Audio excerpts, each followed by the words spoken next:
আজ আমরা হযরত বড় পীর আব্দুল কাদের জিলানী রহমতুল্লাহ আলাইহির অলৌকিক ঘটনা আপনাদের জন্য উপস্থাপন করছি। বাগদাদে একজন নারী বাস করতেন। তিনি ছিলেন বিধবা। কিছুদিন পূর্বেই তার স্বামী ইন্তেকাল করেছিল।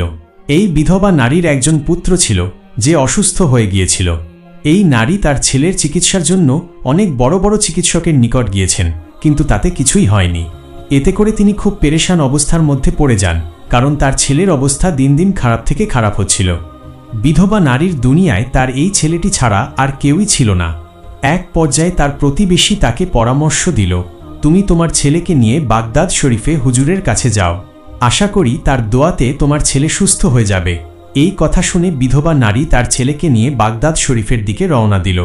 রাস্তার মাঝেই তার ছেলের অবস্থা খুবই খারাপ হয়ে যায় এবং সে বেহুশ হয়ে পড়ে। তখন এক ব্যক্তি সেই বিধবা নারীকে জিজ্ঞেস করল, আপনি কোথায় যাচ্ছেন? জবাবে তিনি বললেন, আমার ছেলে খুবই অসুস্থ, তাকে সুস্থ করতে আমি বাগদাদ শরীফে হুজুরের নিকটে যাচ্ছি, কিন্তু দুর্ভাগ্যবশত আমার ছেলের অবস্থা এরই মধ্যে খারাপ হয়ে গেছে। তখন সেই লোকটি বলল, আপনি কোনো অবস্থাতেই সাহস হারাবেন না, আপনি আপনার ছেলেকে নিয়ে বাগদাদের হুজুরের নিকটে চলে যান, কোনো না কোনো সমাধান হবেই, আর আপনি খুশি মনে আপনার বাড়ি ফিরে আসতে পারবেন। কারণ বাগদাদের হুজুর মহান আল্লাহ তাআলার একজন নেক বান্দা, তার দোয়ার ওসিলায় অনেক মানুষই প্রাণ ফিরে পেয়েছে। তারপর সেই বিধবা নারী তার ছেলেকে নিয়ে বাগদাদে পৌঁছায়। বাগদাদে পৌঁছানোর পর সেই বিধবা নারী ছেলেকে নিয়ে হুজুরের দরবারে হাজির হয়। ছেলেকে দেখে হুজুর বললেন, হে মহান আল্লাহর বান্দি, এখন তোমার ছেলের জন্য আর কিছুই করার নেই, কারণ তোমার ছেলেকে মহান আল্লাহ তাআলা তার নিজের মর্জিতে তার কাছে নিয়ে গিয়েছেন। এখন তুমি শুধু আল্লাহর উপর ভরসা করে থাকো এবং এই সিদ্ধান্ত মেনে নাও। কিন্তু এই কথা সেই বিধবা নারী কোনো মতেই মেনে নিতে পারছিলেন না। সে চিৎকার করে কাঁদতে লাগল। সেই সময় সেখানে খুব সুন্দর একটি বাচ্চা আসে। সে এসে বিধবা নারীকে জিজ্ঞেস করে, তুমি কাঁদছ কেন? সেই সুন্দর বাচ্চাটিকে দেখে নারীটি বলতে থাকে, তোমাকে আর কি বলবো, তুমি তো ছোট্ট একটি বাচ্চা। এরপরেও সেই বিধবা নারী তার সামনে উপস্থিত থাকা সেই ছোট্ট বাচ্চাটিকে তার সমস্ত ঘটনা খুলে বলে।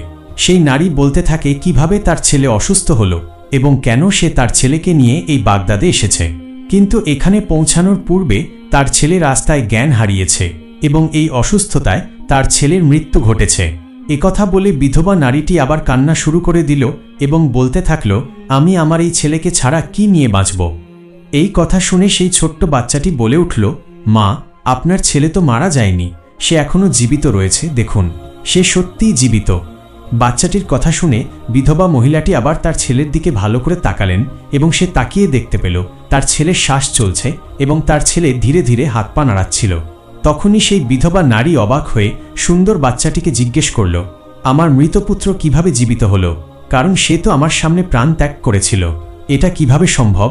নাকি আমার পুত্র শুধুমাত্র অসুখের কারণে বেহুশ অবস্থায় ছিল? তখন সুন্দর বাচ্চাটি জবাব দিল, মহান আল্লাহর হুকুমে আপনার পুত্র আবার জীবিত হয়েছে। আপনার ছেলে অসুখের কারণে বেহুশ হয়নি, বরং সে এই দুনিয়া থেকে বিদায় নিয়েছিল। আপনার কষ্ট আমার আর সহ্য হয়নি, তাই আমি আল্লাহর কাছে দোয়া করেছি, বলেছি, আল্লাহ, আপনি এই দুঃখিনী মায়ের কষ্টকে লাঘব করে দিন এবং আপনি তার কলিজাকে ঠান্ডা করে দিন। এই বিধবা নারী তার পুত্রের মৃত্যুকে কোনোভাবেই মানতে পারছেন না। আপনি তাকে খুশি করে দিন। আপনি সবকিছু করতে পারেন, আপনার জন্য কোনো কিছুই অসম্ভব নয়। আপনি চাইলে সব হতে পারে, আর আপনি তো সকল ক্ষমতার মালিক। আপনি চাইলে তার সমস্ত শক্তি ফিরিয়ে দিতে পারবেন। আপনি এই ছেলেকে পুনরায় হায়াত দিন। আমি এভাবেই মহান আল্লাহর কাছে দোয়া করেছি এবং মহান আল্লাহ তাআলা আমার দোয়া কবুল করেছেন। এখন আপনার পুত্র আপনার নিকট সহি সালামত অবস্থায় রয়েছে। তখন সেই বিধবা নারী সেই বাচ্চাটিকে জিজ্ঞেস করলেন, আমি সবই মানছি, কিন্তু তুমি কে? তোমার পরিচয় কি? সেই বাচ্চা তার পরিচয় দেওয়ার পূর্বেই সেখানে বাগদাদ শরীফের হুজুর আসেন। সেই মহিলার ছেলেকে পুনরায় জীবিত দেখে হুজুর বুঝতে পারলেন সেখানে কি ঘটেছে। তখন হুজুর বাচ্চাটিকে বললেন, তুমি এখনও তকদিরের ব্যাপারটা পুরোপুরি বুঝতে পারোনি। আমি জানি তোমার দোয়ার উসিলায় সেই মহান আল্লাহ তাআলা এই বিধবা নারীর পুত্রকে পুনরায় হায়াত দিয়েছেন। আমার প্রশ্ন, তুমি এমনটা কেন করলে? মানুষ তো এই কথাকে কোনোভাবেই মানবে না। এটা বলেই হুজুর একটি বেদ নিয়ে আসলেন। বেদ দেখে বাচ্চাটি দৌড় দিল। হুজুরও ওই বাচ্চার পেছনে দৌড়াতে শুরু করলেন। আসলে বেদ দিয়ে প্রহার করার উদ্দেশ্য ওই হুজুরের ছিল না, তিনি শুধুমাত্র ভয় দেখানোর জন্যই এমনটা করেছিলেন। এমন অবস্থায় বাচ্চাটি হুজুরের ভয়ে প্রাণপণে ছুটছিল। তখন সামনে একটি কবরস্থান ছিল যেখানে অসংখ্য কবর ছিল, আর সেই বাচ্চাটি কবরস্থানের পাশ দিয়ে ছুটতে ছুটতে বলতে থাকে, হে কবরবাসী, এই হুজুরের হাত থেকে আমাকে বাঁচাও।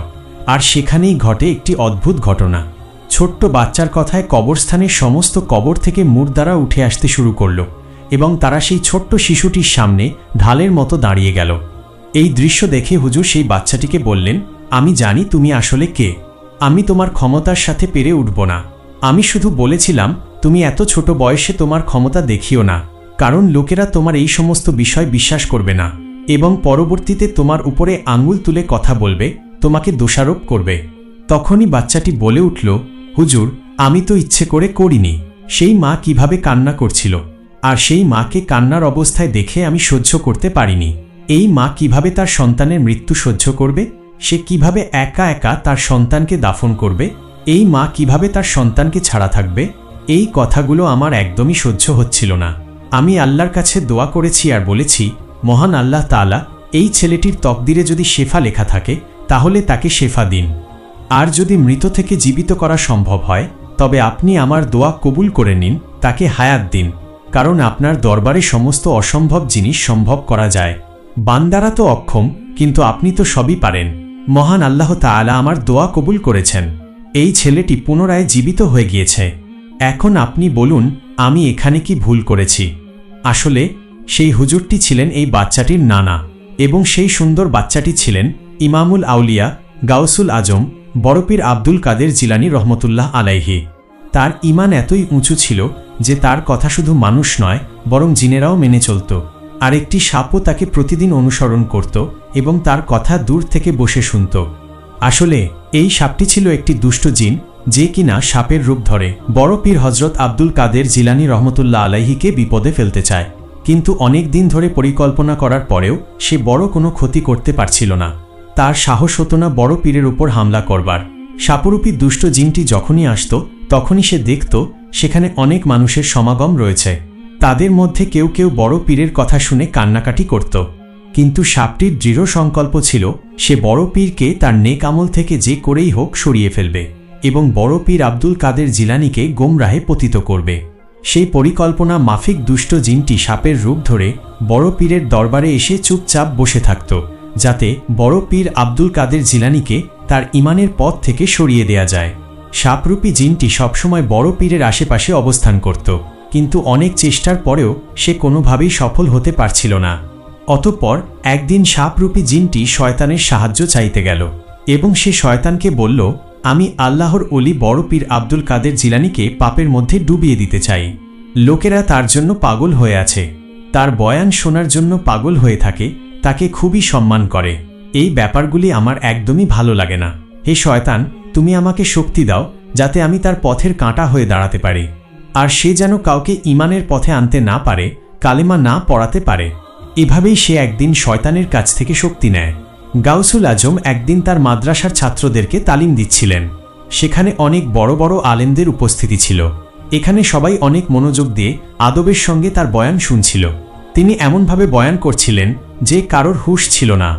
আচমকা একটি সাপ সেই দালানের ছাদ থেকে তাদের মাঝে এসে পড়ে। তখন সকলের মাঝে মুহূর্তেই আতঙ্ক ছড়িয়ে পড়ল। আকার আয়তনে সাপটি ছিল অনেক বড়। সাপটি বড় পীর আব্দুল কাদের জিলানীর ওপর হামলা করে। লোকেরা ভয়ে সেখান থেকে পালাতে থাকে, কিন্তু কিছু কিছু মানুষ যারা বড় পীরকে ভালোবাসত তারা বড় পীরের চিন্তায় পেরেশান হয়ে ওঠে। কিন্তু বড় পীর আব্দুল কাদের জিলানী তার জায়গা থেকে একটুও নড়লেন না। তার চেহারায় কোনো ভয় বা আতঙ্কের ছাপ ছিল না, বরং তিনি নিশ্চিন্তে বসেছিলেন। তিনি কখনোই তার বয়ান থামাননি।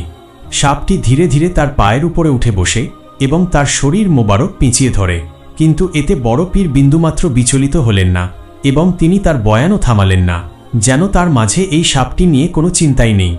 এবার সাপটি বড় পীরকে ছেড়ে দিয়ে তার সামনে এসে দাঁড়ায় এবং বড় পীরের সঙ্গে কথা বলতে শুরু করে। আর সাপটি এমনভাবে দাঁড়িয়েছিল যেন কোনো শত্রুকে বহুদিন পরে তার কবজায় পেয়েছে। সাপটি কিছুক্ষণ বড় পীরের সঙ্গে কথা বলে সেখান থেকে চলে যায়। লোকেরা অবাক হয়ে এই অদ্ভুত দৃশ্য দেখতে থাকে। লোকেরা ভেবেছিল এই সাপটি হয়তো বড় পীরের ক্ষতি করবে, কিন্তু এমন কিছুই ঘটল না। সেখানে পেরেশানিতে থাকা লোকেরা তার সামনে হাজির হয় এবং বলে, হুজুর, এটা তো একটা অবিশ্বাস্য ঘটনা। এত বড় সাপ যে এত ভয়ঙ্কর যে ইচ্ছে করলেই সে এক মুহূর্তে যে কাউকে শেষ করে দিতে পারে, কিন্তু সাপটি আপনার কিছুই করতে পারল না। সাপটি আপনার সামনে দাঁড়িয়ে কি বলছিল? তখন বড় পীর আব্দুল কাদের জিলানী রহমতুল্লাহ আলাইহি ইরশাদ করলেন, তোমরা যে সাপটি দেখেছ সেটি ছিল আমাদের দুশমন। সে আমার ক্ষতি করতে এসেছিল। সে চেয়েছিল এখানে যেন বয়ান বন্ধ হয়ে যায় এবং আল্লাহ ও তার রাসূল সাল্লাল্লাহু আলাইহি ওয়াসাল্লামের জিকির থেমে যায়। সে বহুদিন ধরেই আমার ক্ষতি করার চেষ্টা করছিল, কিন্তু আজ যখন সে সাহস করে আমাকে পেঁচিয়ে ধরে, তার মনে হতে থাকে তার সমস্ত শক্তি শেষ হয়ে গিয়েছে। এই সাপটি আমার কোনো ক্ষতি করতে পারেনি, কারণ আল্লাহ সুবহানাহু ওয়া তাআলার হেফাজত সবচেয়ে বড়। সাপটি তখন আমার সামনে এসে বলে, হে গাউসুল আজম, আমি বহু আল্লাহওয়ালা ব্যক্তি দেখেছি যাদের কেউ নামাজ ছাড়ত না, যাদের অন্তর থেকে কখনোই আল্লাহ তাআলার জিকির মুছে যায়নি। আমি তাদেরকেও ঈমানের পথ থেকে সরিয়ে দিয়েছি, কিন্তু একমাত্র আপনার সঙ্গে আমি হেরে গেলাম। আমি তখন সাপটিকে বলি, জীবন এবং মৃত্যুর মালিক একমাত্র আল্লাহ সুবহানাহু ওয়া তাআলা, আর তুই তো একটি সামান্য সাপ, তোরও মৃত্যু আসবে। আল্লাহ তাআলার রহমতে তুই আমার কোনো ক্ষতি করতে পারবি না। সবচেয়ে বড় হেফাজতের মালিক তো আল্লাহ তাআলা। এই কথা শুনে সাপটি সেখান থেকে চলে যায়। বড় পীর আব্দুল কাদের জিলানী পুনরায় তার বয়ান শুরু করেন এবং মানুষের ভয়কেও খতম করে দেন। এর পরেও সাপটি তার জেদের উপর অটল ছিল, কারণ শয়তান তার বন্ধু। সে মনে মনে ভাবতে থাকে, এই পীর এতগুলো লোকের সামনে বয়ান করছিল আর আমি তার কিছুই করতে পারলাম না, কিন্তু পরের বার আমি ভয় পেয়ে আর ফেরত আসব না। আমি এই পীরকে তার ঈমান থেকে সরিয়ে ছাড়বই। আসলে সাপরূপী জিনটি জানত না ইনি কোনো সাধারণ পীর নন। ইনি হলেন পীরদের পীর, পিরানে দস্তাগীর বড় পীর আব্দুল কাদের জিলানী রহমতুল্লাহ আলাইহি। সাপটি অপেক্ষা করতে থাকে কোনো একদিন পীরকে একা পেলে ক্ষতি করবে এবং ইসলাম থেকে সরিয়ে আনবে। একদিন এই সাপটি তার সুযোগ পেয়ে যায়। বড় পীর আব্দুল কাদের জিলানী একটি মসজিদে নামাজ আদায় করছিলেন এবং আল্লাহ তাআলার দরবারে একের পর এক সিজদা করে যাচ্ছিলেন।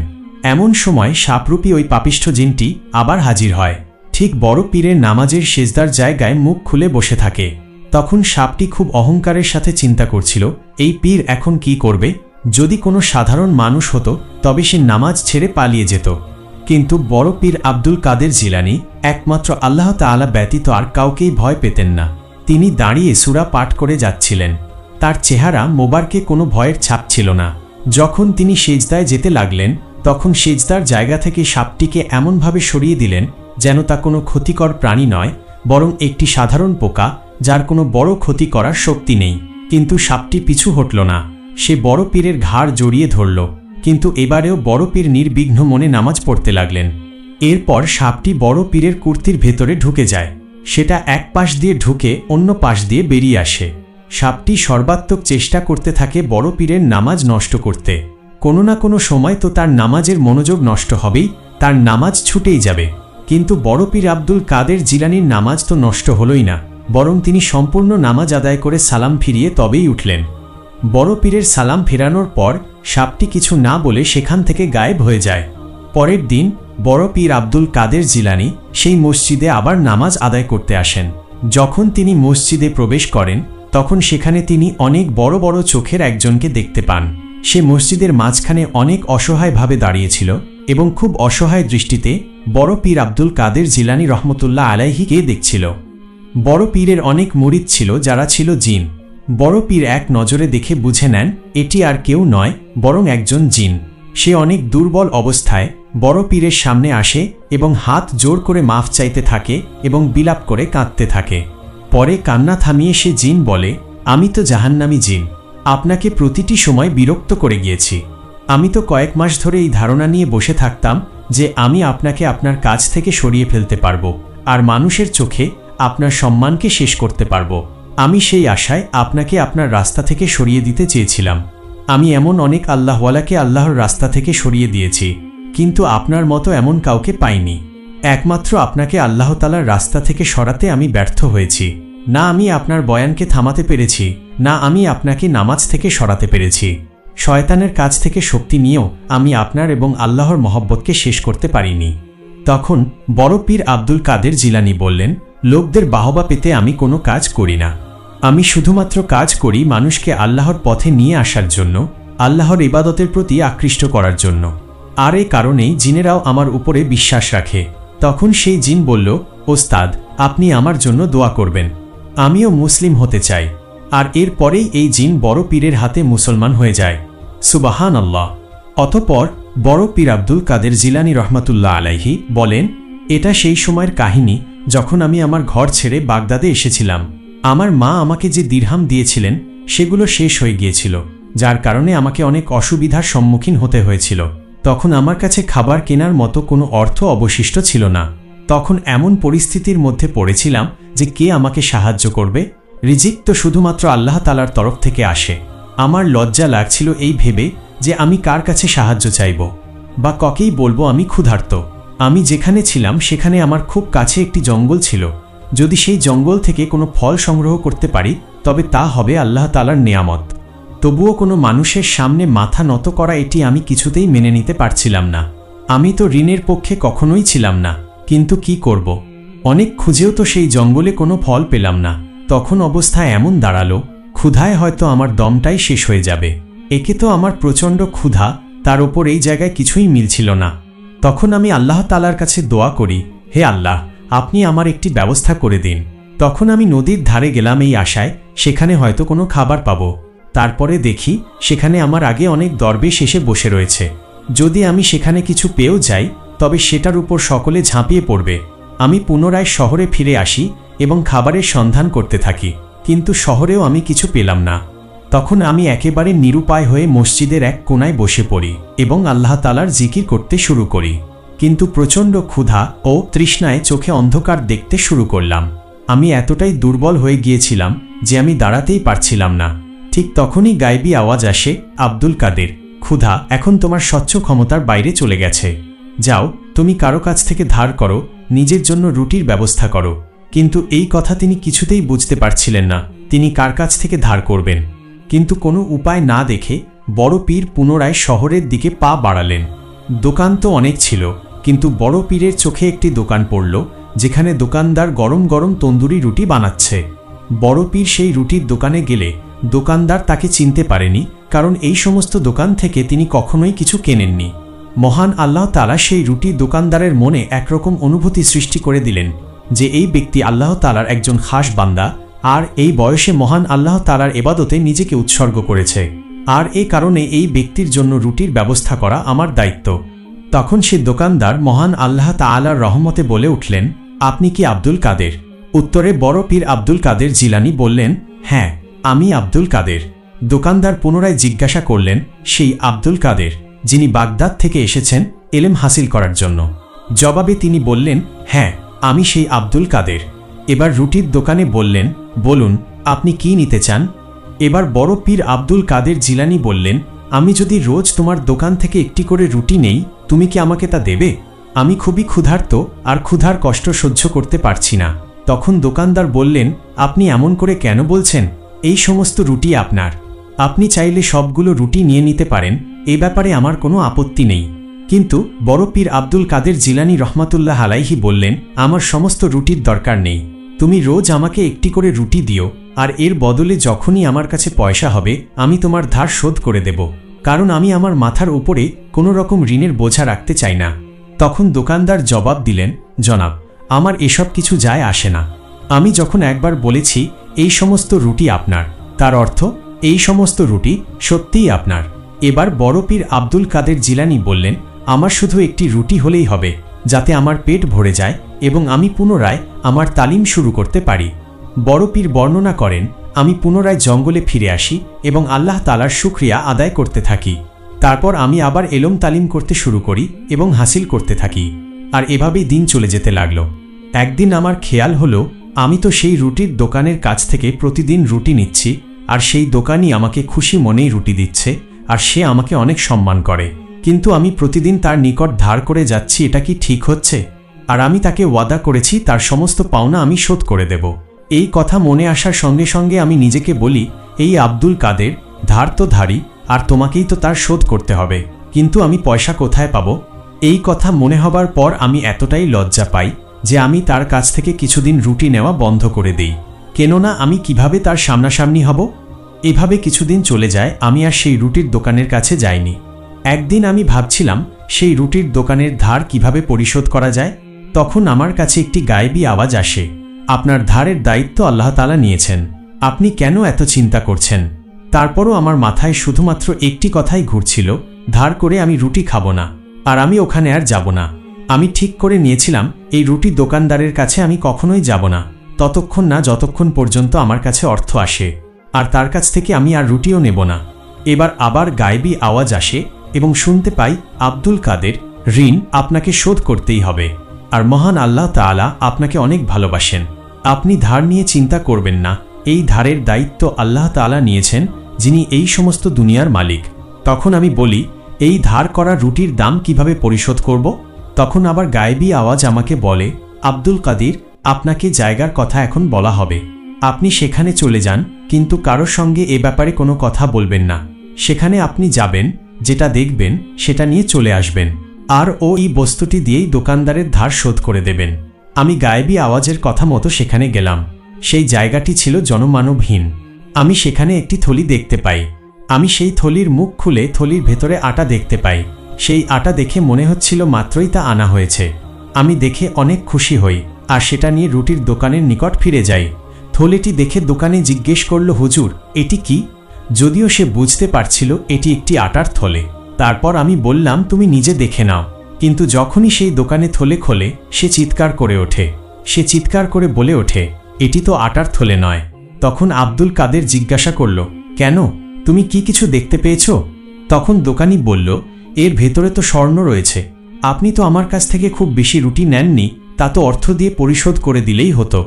আপনি কেন আমাকে স্বর্ণের থলে দিলেন? তখন আব্দুল কাদের জিলানী রহমতুল্লাহ আলাইহি বললেন, আপনার রিজিকের দায়িত্ব নিয়েছেন স্বয়ং আল্লাহ তাআলা। তিনি নিজেই খুশি হয়ে আপনাকে এই থলিটি দিয়েছেন। আজকের জন্য এই পর্যন্ত। আল্লাহ পাক যেন এই মহান অলির জীবন ও কর্ম থেকে শিক্ষা নিয়ে সঠিক পথে আমাদের চলার তৌফিক দান করেন। আমিন।